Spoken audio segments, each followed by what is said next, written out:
Okay, welcome to Mulch Application Training for Seadrift Lawn and Home Services.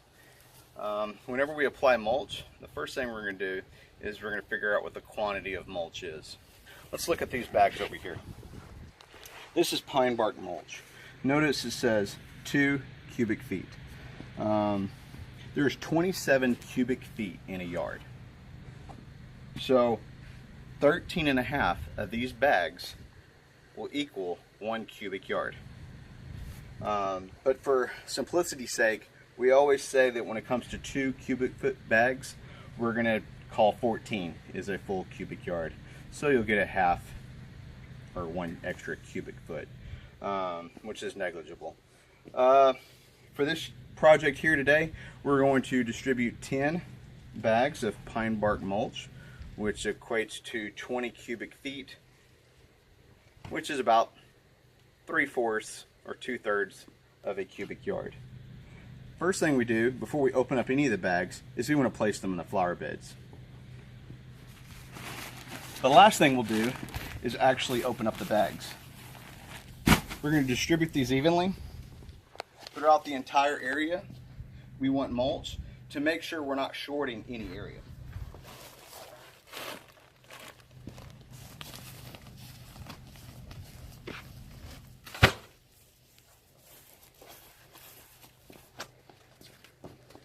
Something always to remember when distributing mulch is almost always we're going to have a layer of pre-emergent granules underneath the mulch to prevent any weeds from sprouting up. The pre-emergent we're going to use right here is Dimension. This product will change as we find better products to maintain these flower beds. The next one we'll be using is called Snapshot DG. On this, fill up your spreader. If you have the powered one, great. If you don't, load it up, and for this one we're going to set it for 5.5, and we're going to do a light application through all these flower beds, make sure it's kind of a light, even coverage.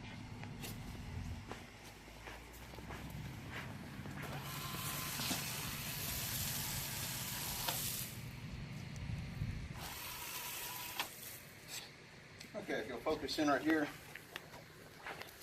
you can kind of see what a light, even coverage looks like.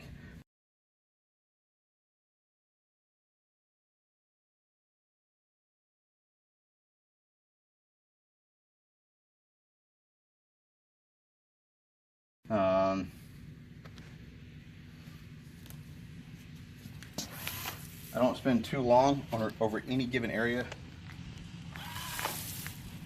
spreading the granules. You don't want to go too heavy. If you go too heavy, it can damage plants.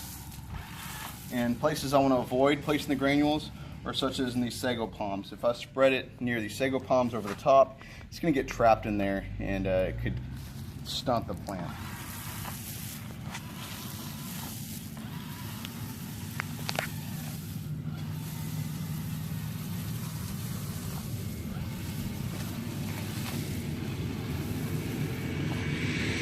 Now I'm going to continue throughout the rest of the house.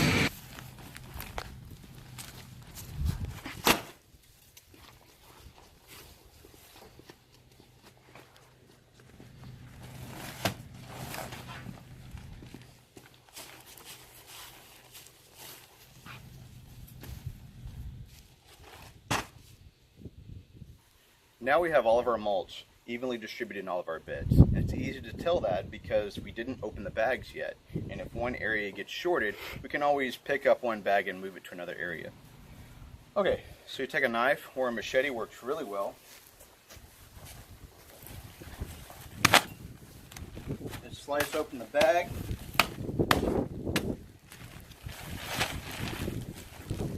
And dump it in place.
A couple ways to do this to spread the mulch.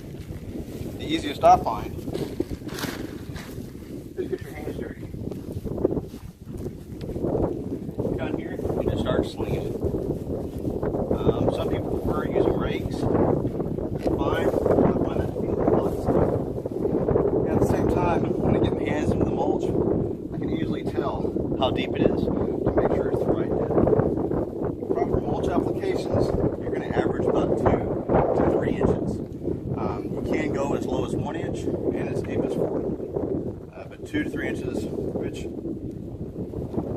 you know, your fingers plus half your palm or just your finger lengths will be about right.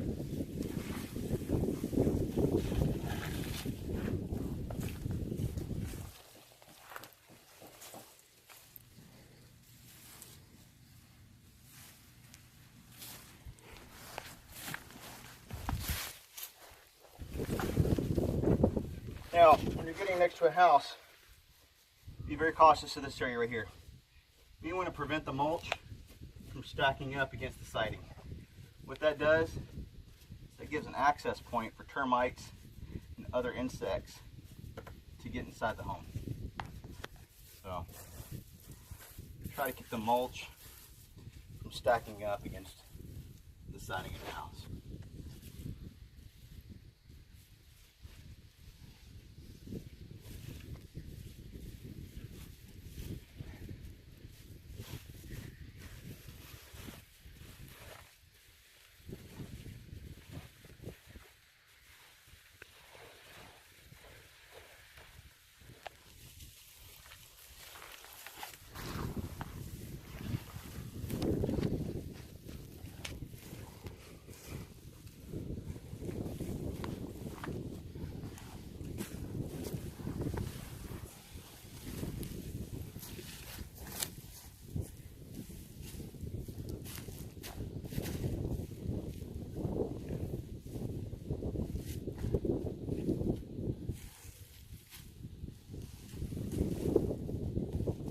Now this Asiatic jasmine, it's got a lot of runners going across the ground here, so the judgment is just do your best in trying to distribute it between all these plants.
several things as it breaks down, which this mulch breaks down quicker than many of those mulches you would buy at, say, Ace or Lowe's or Home Depot. Because if you could smell it, it's a very rich smell. So it's very much alive with microorganisms, bacteria, and even on cold days, when you open up a bag of mulch, it might almost steam. And steam is the heat coming off from decomposition. That decomposition breaks it down to provide nutrients for the plant. So we're feeding the plants and preventing weeds by smothering the ground where weeds would come up. Now this mulch is guaranteed to be weed and pest free from the manufacturer.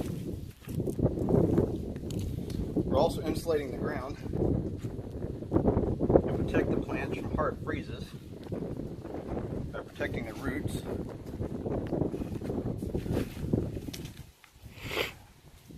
There's really a lot of benefit to keeping flower beds and landscape areas mulched.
Your edges like this, it's a good idea to pack it in to prevent washout.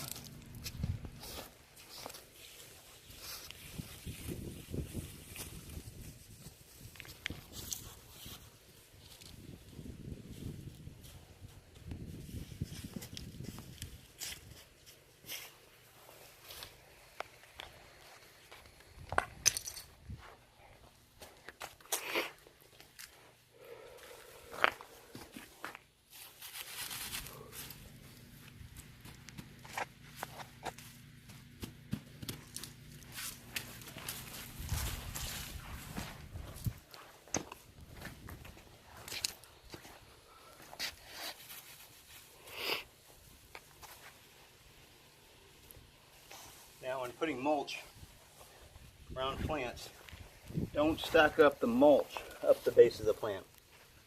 You want to keep the area around the plant free of mulch. That way it can dry out. Moisture or long-term moisture up against these plants can cause decomposition and allow pests and diseases to enter into the plant.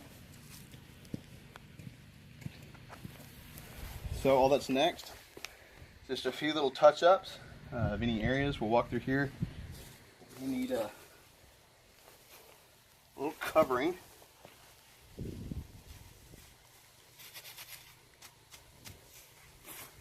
Let's go through here, check everything, make sure everything's covered up. Then we're going to go through here with a broom or a blower and clean off these sidewalks. Let's leave everything looking nice and clean. And we'll also move on to the next bits.